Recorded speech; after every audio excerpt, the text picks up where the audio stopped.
You know, the show Cosmos explores all of the forces that hold the universe together and the things that make up our solar system, and helps to try to explain by studying those things through physics. Well, one of the forces that is real important to all of us is magnetism.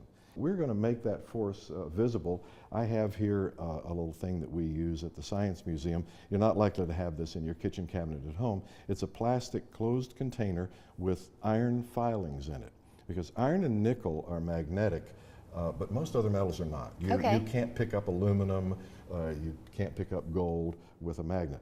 So what I have here, though, is called a cow magnet. Any idea why it's called a cow magnet? Because cows eat it. They do. What? That's exactly right.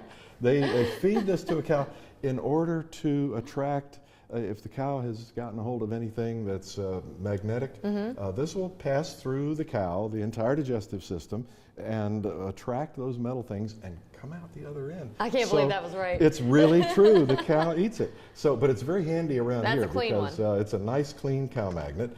And our little device here has a place to put that in.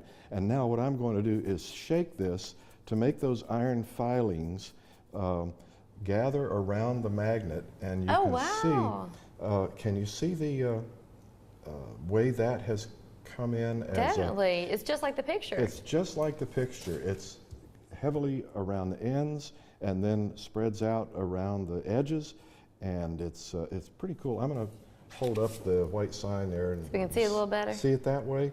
See how they even stick out in the air? They're following the magnetic lines of force that spread out invisibly from our cow magnet. Now I'm going to drop the cow magnet out of the cylinder, and all gone. There goes the magnetic field with it. We're going to use that to make some magnets. We've got a few iron nails here. Take one. And we have a magnet that we've supplied. And what you do with that is rub it in one direction only. And we'll do this a few times, and then we'll see if we've magnetized our iron nail by lining up the molecules to north and south, so to speak. And see if I can. Here we go. I'm picking up a paper clip. Oh, that's neat. I haven't done enough magnetism maybe to pick up the heavy paper clip. Let me try, though. Now, how come you have to do one direction?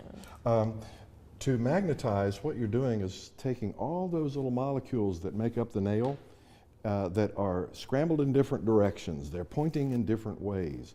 But by rubbing this magnet over it, you make them all line up. You can try this with a refrigerator magnet, but that might not be powerful enough to magnetize your nail. These are pretty good, strong magnets we have here. See how that works? The invisible force of magnetism. And in another episode, we'll talk about how magnetism is more powerful than gravity.